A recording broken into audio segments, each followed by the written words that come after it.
Une fois passé Calgary, les Rocheuses canadiennes nous ouvrent leurs portes. En commençant par le Kananaskis Country, nous prenons la route vers Banff avant de continuer vers le nord jusqu'à Jasper. Nous redescendons par le même chemin pour traverser ensuite les parcs bien souvent oubliés, Kootenay, Yoho, les glaciers et le mont Revelstoke.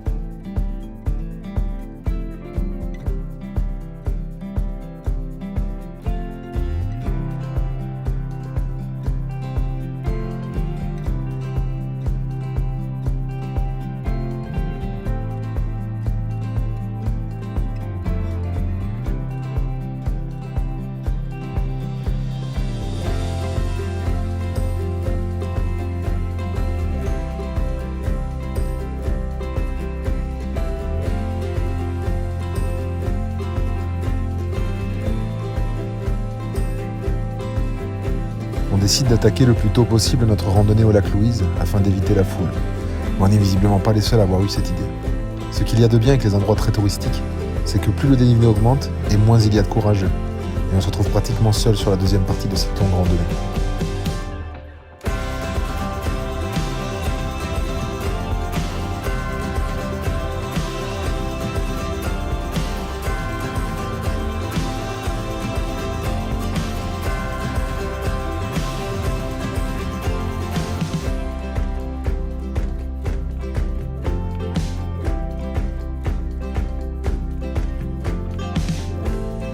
Depuis Lake Louise, il est facile d'atteindre le parc de Yoho, avec ses canyons et ses paysages bien différents.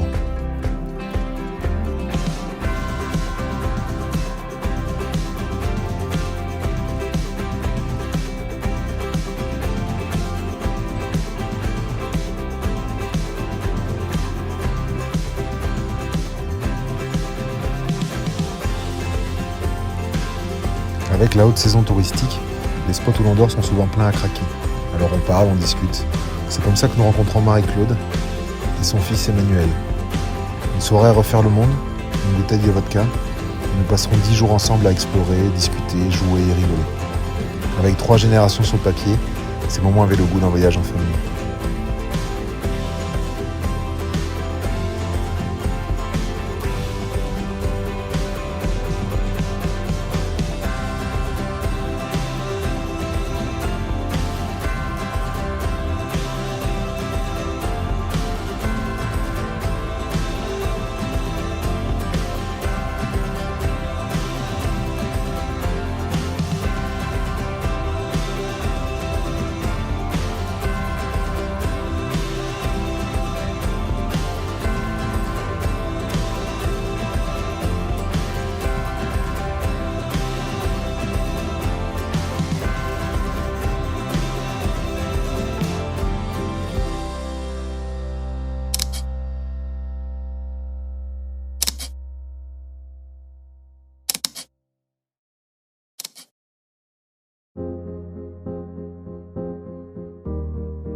En quittant Banff par le nord, nous arrivons dans le parc de Jasper, sillonné par la fameuse route des glaciers.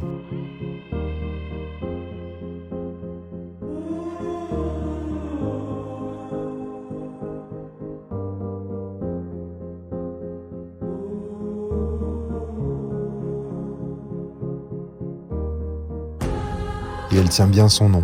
Les géants de glace sont partout, on en aperçoit dès que l'on pose son regard sur la montagne. On est rapidement partagé entre l'émerveillement devant la beauté de ces mastodontes et la tristesse et la colère de constater la vitesse hallucinante à laquelle ils diminuent lorsque l'on marche à leurs pieds.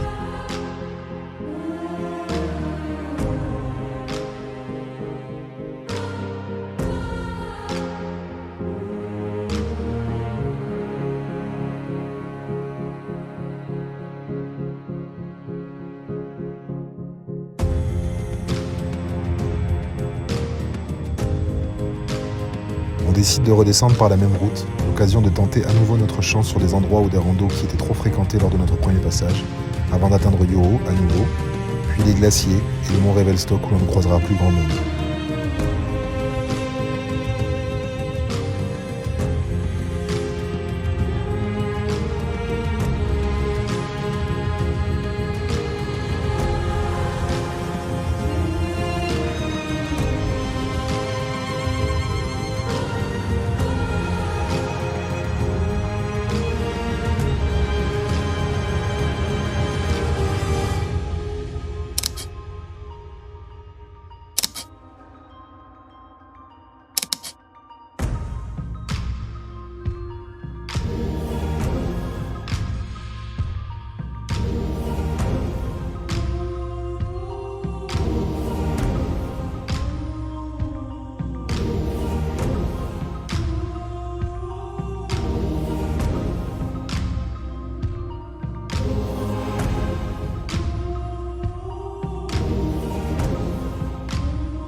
On dépassera Kamloops pour atteindre la Sea to Sky Highway et Whistler par le nord. Cette route panoramique nous mènera jusqu'à la surprenante Vancouver.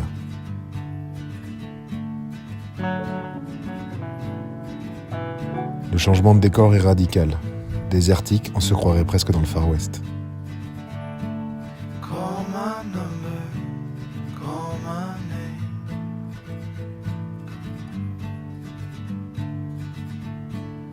If you wander back again,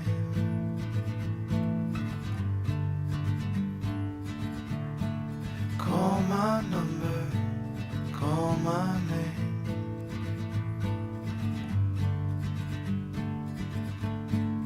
We both know I'm to blame.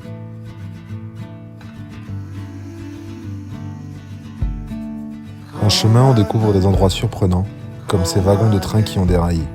Trop coûteux à enlever, ils sont devenus aujourd'hui une exposition à ciel ouvert, où chacun peut exprimer ses talents d'artiste. If you wander back again,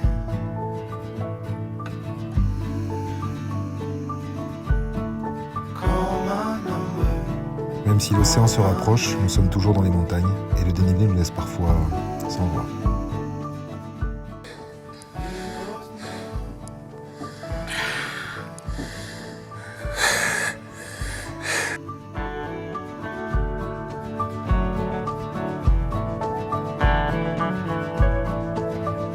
Mais les récompenses au sommet valent toujours le coup.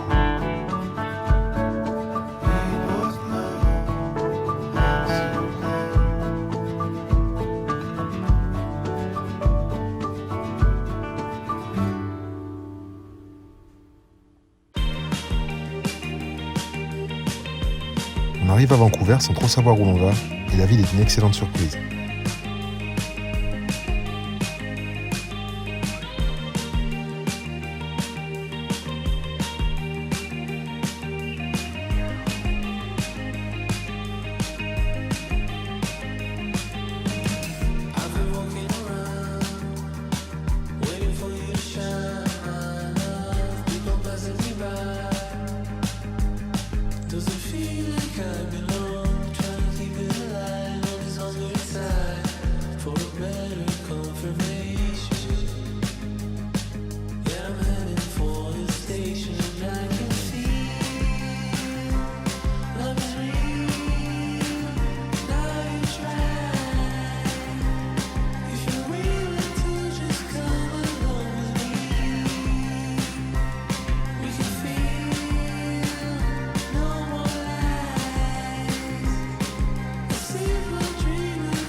Comme en France à ce moment-là, on cherche à se protéger de la canicule. On fuit la chaleur en restant 4 jours au bord de cette rivière bien fraîche à dessiner et se baigner.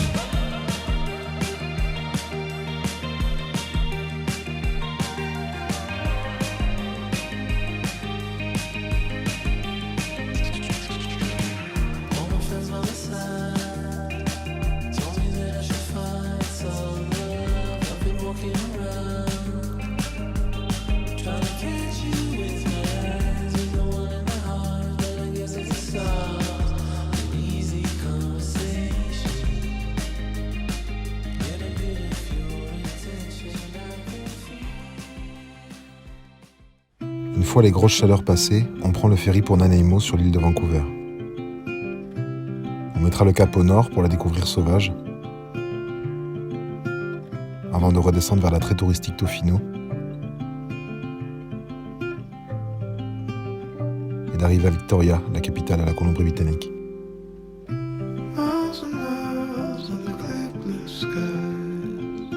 On quitte vite Nanaimo pour Campbell River et son marché avec ses chèvres sur le toit, direction le nord de l'île.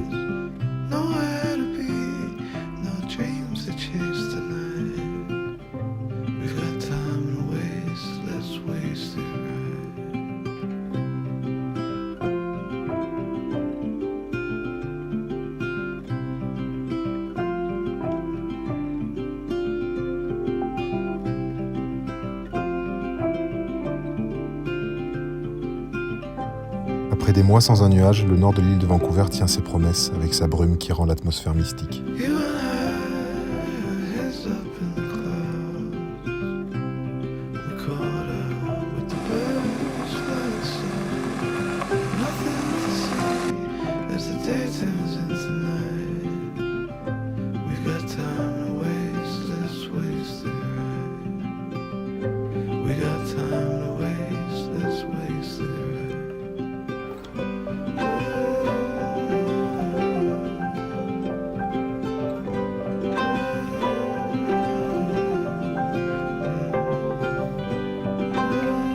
fois à Port McNeill et après des jours à observer l'océan sans réussir à en apercevoir, on part à la recherche des orques sur Malcolm Island.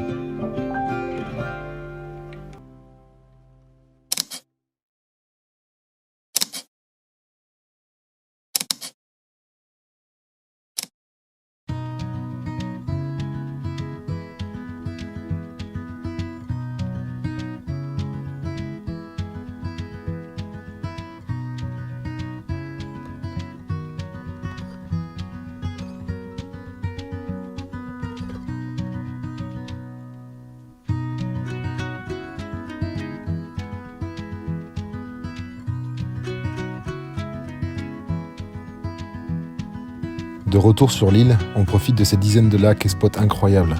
Ici, le temps semble se figer.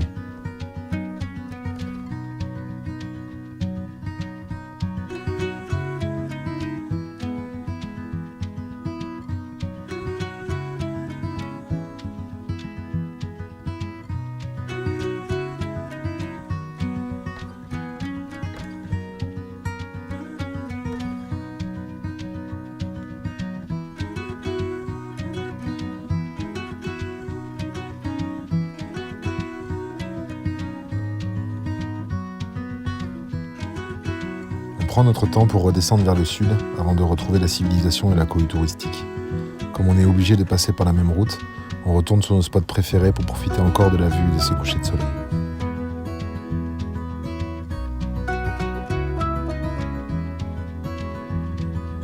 Pour atteindre Tofino, il faut traverser le centre de l'île et découvrir ses magnifiques forêts pluviales.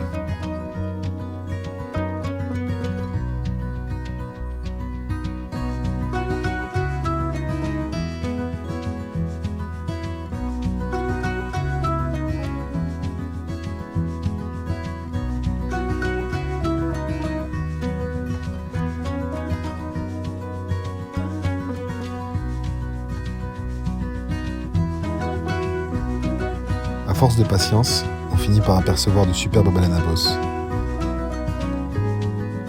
et de jolis phoques.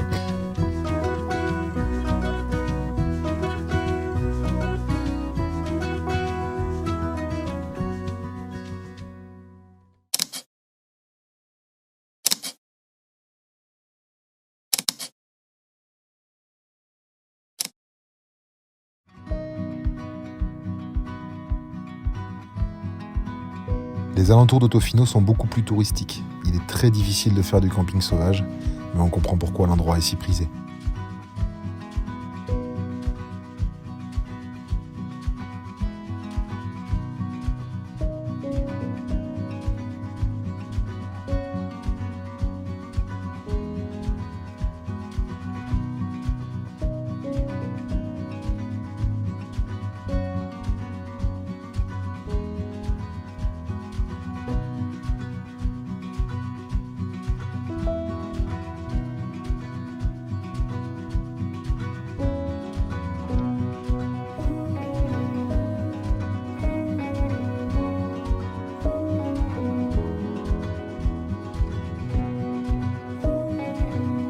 Ici, place aux surfeurs. Les grandes plages de sable fin offrent les meilleures vagues du Canada.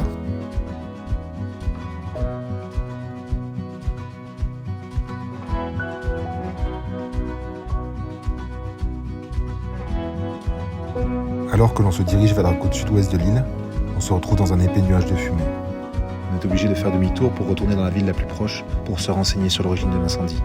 La fumée provient de feux à Vancouver sur le continent et des États du nord des États-Unis. On tente notre chance en allant vers l'océan en se disant que le vent de la mer éloignera la fumée.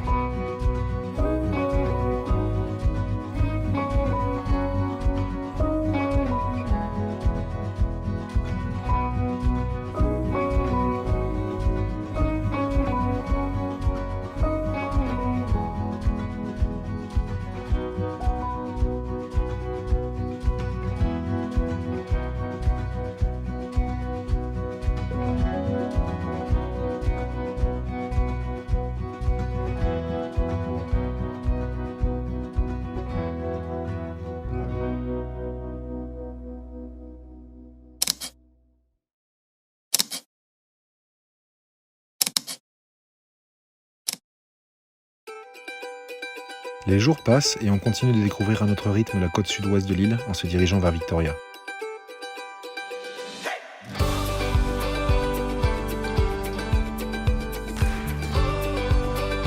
On garde les yeux rivés vers le large et ce soir-là, on a beaucoup de chance.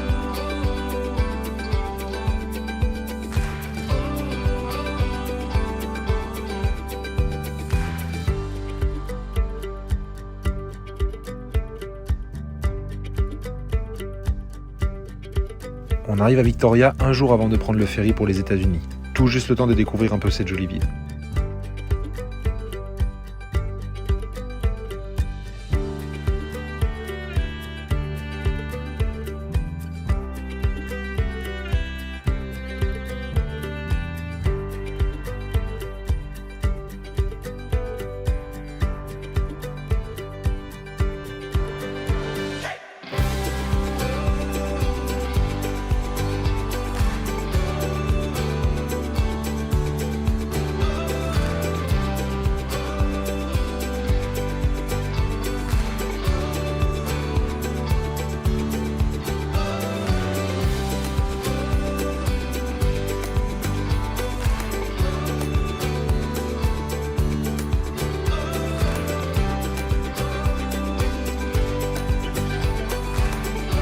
Après une dernière soirée au Canada, il est temps de prendre le ferry pour les US.